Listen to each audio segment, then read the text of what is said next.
नमस्कार दोस्तों, आइए जानते हैं बिहार की सभी छोटी बड़ी खबरें सिर्फ 20 मिनट में। पर उससे पहले आप ये वीडियो कहां से देख रहे हैं कमेंट में जरूर बताएं और वीडियो को लाइक, चैनल को सब्सक्राइब जरूर करें। बिहार की लाखों महिलाओं के सपने अब साकार होंगे। प्रधानमंत्री नरेंद्र मोदी 26 सितंबर को 75 लाख महिलाओं के खाते में 7,500 करोड़ रुपए की पहली किस्त ऑनलाइन भेजेंगे। मनिका देवी चावल का व्यापार बढ़ाएंगी, शोभा देवी मिट्टी के बर्तन के व्यवसाय में नई तकनीक लाएंगी, उमा रानी नर्सरी व्यवसाय को विकसित करेंगी। मुख्यमंत्री नीतीश कुमार ने रोहतास में 921 करोड़ की विकास योजनाओं का शिलान्यास किया।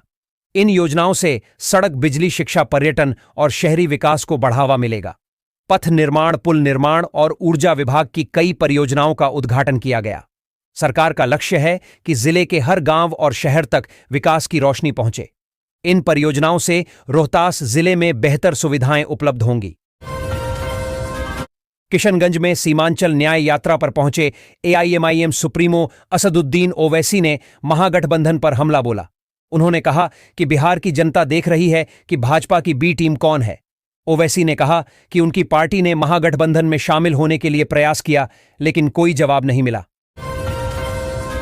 आज पटना में कांग्रेस कार्य समिति की महत्वपूर्ण बैठक शुरू हो गई है। राजधानी पटना के सदाकत आश्रम परिसर में राष्ट्रीय ध्वज फहराने के साथ बैठक की शुरुआत हुई। गगनभेदी नारों और कार्यकर्ताओं के उत्साहपूर्ण स्वागत के बीच कांग्रेस के राष्ट्रीय अध्यक्ष मल्लिकार्जुन खड़गे, पूर्व अध्यक्ष राहुल गांधी और बड़ी संख्या में केंद्रीय व राज्य स्तरीय नेता मौजूद रहे। छत्तीसगढ़ के पूर्व मुख्यमंत्री भूपेश बघेल ने बिहार की डबल इंजन सरकार पर निशाना साधा और कहा कि अब इंजन धुआं फेंक रहा है। उन्होंने मुख्यमंत्री नीतीश कुमार की दीर्घायु की कामना करते हुए भाजपा पर उनके साथ साजिश करने का आरोप लगाया। केंद्र सरकार पर आर्थिक स्थिति को लेकर गंभीर आरोप लगाए। मुजफ्फरपुर के बीआरए बिहार विश्वविद्यालय में डिग्री आवेदन की प्रक्रिया बदल गई है। अब छात्रों को आवेदन पत्र काउंटर पर जमा करने की जरूरत नहीं होगी, क्योंकि ऑनलाइन पोर्टल पर ही उनका रिकॉर्ड जमा हो जाएगा। नई सुविधाएं जोड़ी गई हैं, जिससे छात्रों से ही सारी जानकारी भरवाई जाएगी और एक एक्सेल फाइल बनेगी। परीक्षा नियंत्रक ने बताया कि यह नई व्यवस्था छात्रों की सुविधा के लिए है। बिहार का एक गांव जहां बेटी के जन्म लेने पर सिर्फ खुशियां ही नहीं मनाई जाती, बल्कि चंदन का पेड़ भी लगाया जाता है। दरअसल ये कहानी है पटना से करीब 35 किलोमीटर दूर वैशाली के पकौली गांव की।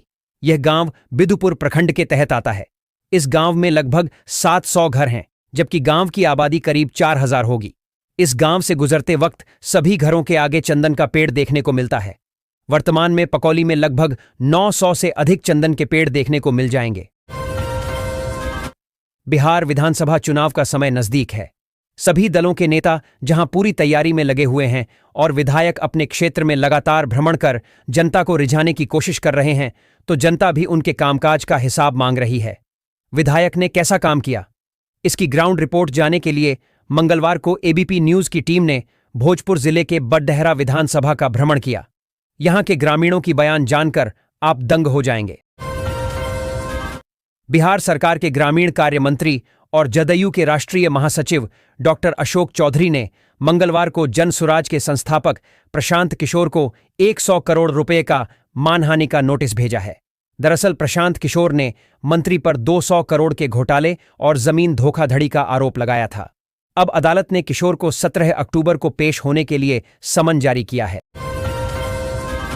जेडीयू के पूर्व विधायक श्याम बिहारी प्रसाद ने मंगलवार को जनता दल यूनाइटेड से इस्तीफा दे दिया और इस्तीफा देने के साथ ही उन्होंने कांग्रेस का दामन थाम लिया। मोतिहारी के श्याम बिहारी वैश्य समुदाय से आने वाले प्रमुख नेता हैं। श्याम बिहारी प्रसाद ने जेडीयू के सभी पदों और प्राथमिक सदस्यता से इस्तीफा दे दिया है। उन्होंने अपना त्यागपत्र पार्टी के प्रदेश अध्यक्ष को भेज दिया है। बिहार में इस साल 2025 विधानसभा चुनाव होना है और कार्यकर्ता से लेकर नेता मंत्री तक उसी में व्यस्त हैं। लक्ष्य जीत का है और इधर स्वास्थ्य विभाग भगवान भरोसे है, कोई देखने वाला नहीं है। पीएमसीएच बिहार का सबसे बड़ा अस्पताल है, लेकिन यहां मरीज के परिजनों का कहना है कि सही इलाज नहीं हो पा रहा है, बिना इलाज के लौट रहे हैं। दुर्भाग्य की बात है कि ऐसी व्यवस्था पर अस्पताल का कोई अधिकारी बोल नहीं रहा है। बिहार चुनाव से पहले पटना में कांग्रेस वर्किंग कमेटी की बैठक हो रही है। सीडब्ल्यूसी की यह बैठक बेहद अहम मानी जा रही है। वर्किंग कमेटी की इस बैठक में राहुल गांधी, मल्लिकार्जुन खड़गे, सलमान खुर्शीद और सचिन पायलट जैसे दिग्गज नेता शामिल हैं। कांग्रेस वर्किंग कमेटी की मीटिंग को लेकर बिहार सरकार के मंत्री नितिन नबीन ने प्रतिक्रिया दी है और कहा कि सीडब्ल्यूसी की बैठक में नीतीश कुमार का धन्यवाद किया जाना चाहिए। जमुई जिले के चकाई प्रखंड में राजस्व महाअभियान की समय सीमा समाप्त होने के बाद भी कई किसान आवेदन जमा करने से वंचित रह गए हैं। लगभग 50% किसान ही आवेदन कर पाए हैं। किसानों ने सरकार से समय सीमा बढ़ाने और पंचायत स्तर पर शिविर आयोजित करने की मांग की है। अंचलाधिकारी ने बताया कि 22,600 आवेदन प्राप्त हुए हैं और सरकार के निर्देश का इंतजार है। बिहार विधानसभा चुनाव 2025 के मद्देनजर महागठबंधन ने बुधवार को चुनावी घोषणा पत्र का पहला भाग जारी कर दिया। राहुल गांधी और तेजस्वी यादव ने इसमें अति पिछड़ा समुदाय के लिए आरक्षण की सीमा। पटना में कांग्रेस कार्य समिति सीडब्ल्यूसी की बैठक खत्म हो गई है। 4.5 घंटे चली इस बैठक में कांग्रेस की शीर्ष इकाई ने कई प्रस्ताव पारित किए। केसी वेणुगोपाल का दावा है कि 2 महीने बाद बिहार में कांग्रेस गठबंधन की सरकार बनने वाली है। बिहार की ताजा खबर। कांग्रेस की बिहार इकाई के अध्यक्ष राजेश कुमार ने कहा कि राजधानी पटना में आज हो रही कांग्रेस कार्य समिति सीडब्ल्यूसी की बैठक में वोट चोरी और अमेरिका के डोनाल्ड ट्रंप प्रशासन द्वारा लगाए गए टैरिफ सहित राज्य, राष्ट्रीय और अंतर्राष्ट्रीय स्तर के मुद्दों पर चर्चा की जाएगी। उन्होंने बताया कि इस बैठक में अखिल भारतीय कांग्रेस कमेटी AICC के अध्यक्ष मल्लिकार्जुन खड़गे, महासचिव दीपा दास मुंशी और सैयद नासिर हुसैन, पूर्व लोकसभा अध्यक्ष मीरा कुमार समेत कई शीर्ष नेता शामिल हुए हैं। कांग्रेस कार्य समिति सीडब्ल्यूसी की पटना में बुधवार सितंबर 2025 को हुई बैठक पर बिहार बीजेपी के नेताओं ने हमला बोला है। बीजेपी के प्रदेश अध्यक्ष दिलीप जायसवाल ने कहा कि कांग्रेस की नाव पहले ही डूब चुकी है और अब वे किसी तरह डूबी नाव को आगे धकेलने का प्रयास कर रहे हैं। चुनाव के पहले जनसुराज पार्टी के संस्थापक प्रशांत किशोर ने जहां चुनाव जीतने के बाद बिहार में शराब चालू करने का ऐलान किया है, तो नेता प्रतिपक्ष तेजस्वी यादव ने शराबबंदी कानून में संशोधन की बात कही है। वहीं मुख्यमंत्री नीतीश कुमार अब चुनावी वर्ष में अवैध शराब धंधेबाजों पर और ज्यादा नकेल कसने की तैयारी कर रहे हैं। बिहार पुलिस महकमा की ओर से सभी शराब तस्करों की अवैध संपत्ति जब्त करने का निर्णय ले लिया गया है।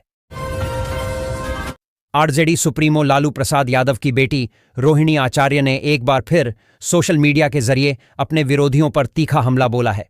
ये जवाब उन्होंने तब दिया है जब कुछ विरोधियों ने उनके जरिए अपने पिता को किडनी देने की बात को झूठा बताया गया। उन्होंने बुधवार को उन लोगों को खुली चुनौती दी है कि वो इस बात को साबित करें कि ये झूठ है। मुजफ्फरपुर में आगामी विधानसभा चुनाव में युवा मतदाताओं की महत्वपूर्ण भूमिका रहेगी। पिछले चुनाव में 55% मतदाता युवा थे।